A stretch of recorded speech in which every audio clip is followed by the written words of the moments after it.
Sveiciens taro cienītājiem. Šodien mazliet par 4 stihijām un mazliet nenopietni par nopietno. Tātad es šeit esmu uzzīmējusi cilvēciņš. Tad man izmet no mākslas skolas, jūs redzat arī kāpēc, ja? Tātad šeit ir mūsu čakru sistēma. Mums tātad šīs čakras ir 7, bet arī pa kājām uz leju ir čakras. Tātad pentakli, šis simboliņš, ko arī daudzās kārtīs var redzēt, viņš vienmēr runā par mūsu bāzes kaut kādām vajadzībām, par mūsu profesionālo izaugsmu, par to, kā mēs būvējam kaut kādas struktūras, ja kā mēs būvējam savu karjeru, par naudu, par materiālo drošību. Tas ir ļoti cieši saistīts ar pirmo čakru, tātad muladhara. Mula, tas ir sanskritā sakne, un saknes šī nepieciešamība pēc kaut kādām fiziskām drošības, ja, pēc materiālām kaut kādām vajadzībām, kas ir elementāras, nezinu, tur apģērbties, paēst, ja. Šī enerģija dzīvo mūsu pamata tajā čakrā. Un no taro kārtīm tātad tie būs pentakli, kas par šo enerģiju ļoti daudz runā. Par materiālo pasauli, ja, kā es varu nopelnīt, kas man ir jādara, kā es tur strādāju, ko es tur daru, ja.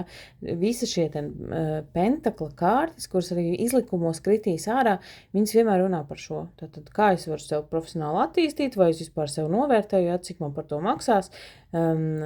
Tādas ļoti praktiskas zemes lietas, ja. Tā ir pirmā čakra. Tātad, otrā čakra ir saistīta ar mūsu radošumu, tā ir ūdens stihija. Tātad šī ir stihija zeme. Aizmirst, te jāpieraksta. Šī ir zeme. Šeit ir ūdens. Oranžais ir ūdens. Tad ir, kur tad mēs te pierakstīsim? Uguns.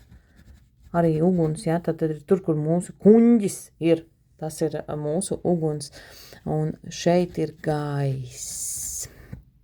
Un šīs 4 stihijas ir mazajos arkānos. Tātad šie mazie arkāni, šīs dūži veido to pamata tādu ritīgi tādu, šitā enerģija ir par to, jā. Tā kā tāda bāze, jā. Savukārt, vecais arkāns, viņš jau darbojās ar visu šo sistēmu, jo tur ir gan planētas, gan arī šis zodiaks, un zodiaks ir tas, kurš veido visu mūsu ķermeni, arī kājas, jā. Zodiakā zodiaku veido šīs 12 zodiaka zīmes, es esmu mācījusies gan šādā schēmiņā, gan arī citādākā schēmiņā. Tātad izveidojās tāda astroloģiskā karta, kad mēs piedzimstam, un šeit ir zodiaka zīmes iekšā, ja? Un tātad arī šeit mēs varam piezīmēt, te būtu tā kā galva, te būtu tā kā kakls un mute, te būtu tā kā rokas un pleci, es nemāku zīmēt, var sakot, es nezīmēšu, bet tur tā tālāk iet, ja? Tad te krūtis, te sirds, tur jau zārnas un tā tālāk. Dzimumu orgāni, un tas viss ir arī saistīts ar mūsu čakrām, ar mūsu stihijām un tā tālāk un tā joprojām. Viss ir saistīts, nekas nav tā, kad nesaistīts, ja? Un ja jums liekas, ka tas viss ir haotiski, tad jūs noteikti jau nemaz neesat noklausījušies tik tālu. Var sakot, ūdens stihija, ūdens ir tā enerģija, kas saglabā informāciju, noteikti arī esat Frozen Mountain redzējuši, ja? Un mūsu dvēseli ir tāda ļoti emocionāla, un viņa caur šīm emocijām atcerās, te kaut kas nav atstrādāts, šito man vajag atstrādāt, ja? Un tad, kad mums nāk dzīvē šīs karmiskās situācijas, tad mums parasti ir kaut kādas ļoti spēcīgas emocijas, un kausi ir tie, kas runā par šīm emocijām. Par to, ka, patiesībā nav ko pieķerties. Bija mums tāda situācija, tagad atstrādājam, izelpojam, saprotam, ko mums tā situācija māca un ejam tālāk, ja nesēžam tur tajās situācijās, neraudam, negaudojam, nesērojam un ļaujam dzīvē notikt savu gaitu, jo viss, jebkurš process notiek cikliski, arī mēs cilvēki dzīvojam savu ciklu, mēs piedzimstam un pēc tam mēs arī nomirstam, un tas ir mūsu cikls, tā ir mūsu dvēseles kaut kāda attīstības posms. Tālāk, uguns stihija, zīžļi, tie vienmēr runā par mūsu dharmu, iet, darīt, kaut ko sasniegt, davai, močijam. Es atvainojos par žargonismu, bet uguns stihija tā ir arī visādas idejas, kuras ienāk prātā. Tas ir radošums, zīžļi, ja? Tas ir uguns, tas ir mūsu te, kur ir kuņģītis, ja? Tur iet, darīt, sasniegt, cīnīties, es to visu varu. Un tālāk ir gaiss. Gaiss ir mūsu intelekts patiesībā, mūsu sirds inteliģence. Un tā ir arī komunikācija, arī prasme. Es teiktu tā, šīs divas čakras ir sievišķās, jā. Nesaistīti ar stihijām, bet saistīti, bet kausi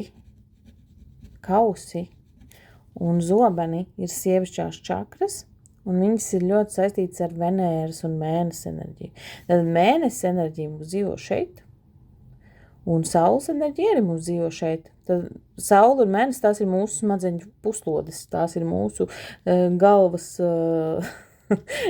galvas fiziskā galva, jā, tās ir mūsu divas smadzeņu puslodes, kas savukārt veido visu mūsu astroloģisko karti, gan to, kā mēs runājam, ko mēs ēdam, ko mēs tur daram un nedaram un visu kaut ko. Un Merkurs šeit atrodas, jā, Merkurs, mūsu runāšana, komunikācija, gaiši žilā šitien krāsa, kur ir vairogu dziedzers. Tātad mēs piedzimstam, mums ir Saule un Mēness, mums ir mūsu astroloģiskā karta, kas ir mūsu fiziskais ķermenis, un tad mums ir tas stihijas, un tad mēs te visi kaut ko daram, un tās mūsu smadzeņu puslodes nosaka, ko mēs daram un ko mēs nedaram. Un šis taro kārts ir tie kaut kādi iekšējie mūsu procesi, ar kuru palīdzību mēs varam apskatīties, kas tad notiek tajā mūsu iekšējā sistēmā. Manuprāt, ritīgi loģiski. Tā kā, ja tev arī liekas, šis tev uzrunā, tu vari man uzrakstīt ziņu, un es tev arī varu izlikt kārtis vai uztaisīt tev astroloģisko karti. Un kaut kā tā. Tā kā čau un tiekamies!